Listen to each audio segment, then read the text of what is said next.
Bismillahirrahmanirrahim. Assalamualaikum warahmatullahi wabarakatuh.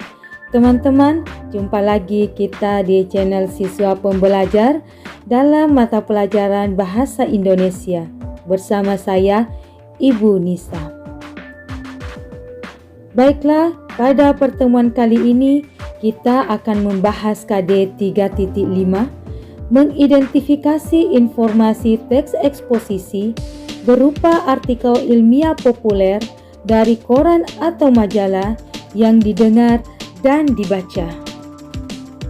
Tujuan pembelajaran yang akan kita capai adalah 1. Pengertian teks eksposisi. 2.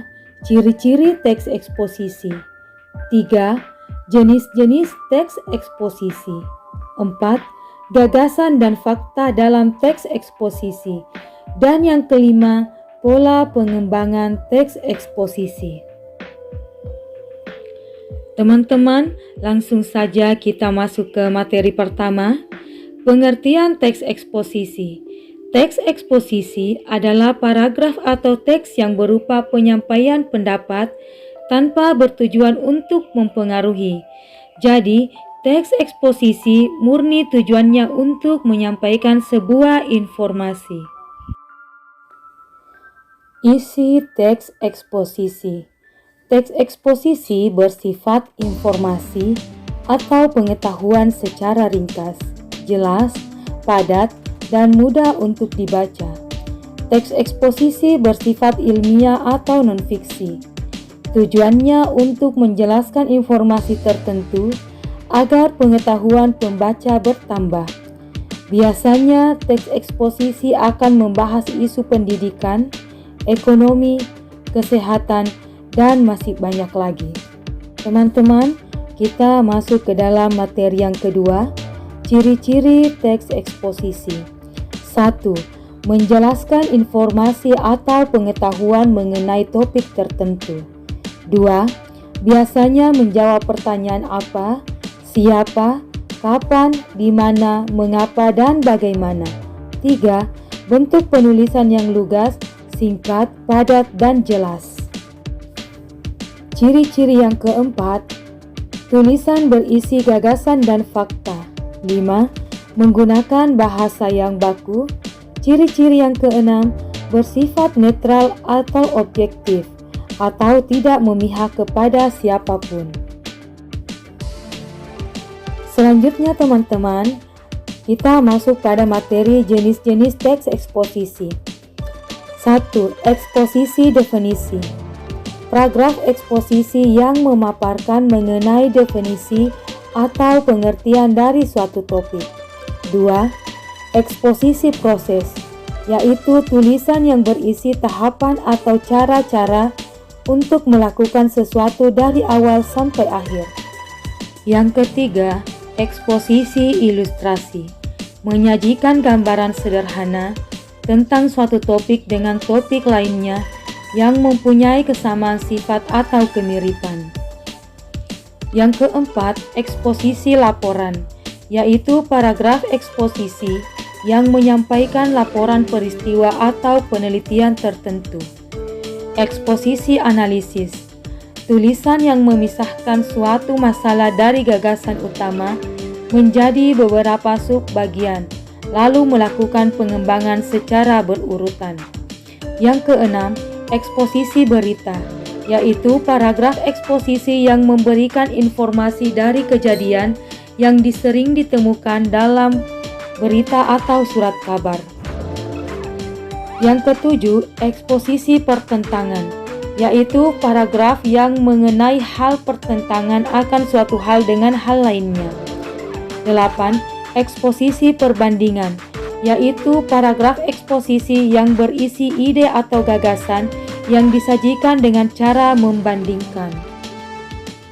Selanjutnya kita masuk pada materi gagasan dan fakta dalam teks eksposisi. Yang pertama, gagasan. Gagasan disebut juga ide ataupun pendapat. Isinya berupa pernyataan yang mungkin berupa komentar, penilaian, saran, dorongan, dan bujukan. Contoh 1. Jika pemerintah tidak cepat bertindak dalam 10 tahun mendatang, hutan Sumatera akan musnah dan diikuti oleh musnahnya hutan Kalimantan. Contoh 2. Pengelolaan hutan tidak menunjukkan adanya tanda-tanda perbaikan dibanding tahun sebelumnya. Fakta. Fakta adalah keadaan atau peristiwa yang merupakan kenyataan, sesuatu yang benar-benar atau terjadi. Dalam teks eksposisi, fakta berfungsi untuk memperkuat gagasan sehingga diharapkan lebih meyakinkan halayak. Contoh 1. Selama bulan Januari sampai Oktober, 45% dari keseluruhan titik kebakaran terkonsentrasi di Provinsi Riau.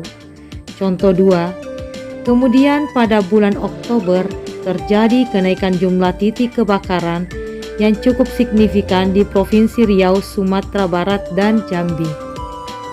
Teman-teman, kita masuk pada materi pola pengembangan teks eksposisi. Pola pengembangan teks eksposisi terdiri atas beberapa jenis. Yang pertama, pola umum khusus. Ide pokok ditempatkan pada awal paragraf, kemudian diikuti oleh ide-ide penjelas atau disebut juga paragraf deduktif.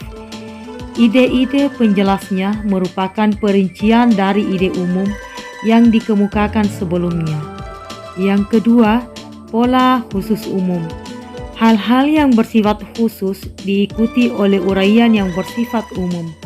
Bagian terakhir dalam bagian teks ini berfungsi sebagai simpulan atau rangkuman dari pendapat-pendapat yang dikemukakan sebelumnya. Selanjutnya yang ketiga, pola ilustrasi, yaitu sebuah gagasan yang terlalu umum memerlukan ilustrasi-ilustrasi konkret. Ilustrasi-ilustrasi tersebut berfungsi untuk membuktikan suatu pendapat. 4. Pola perbandingan. Untuk meyakinkan suatu pendapat dapat dilakukan suatu perbandingan. Dengan cara demikian, keyakinan pembaca atau gagasan yang kita sampaikan akan lebih kuat dan mudah diterima oleh pembaca.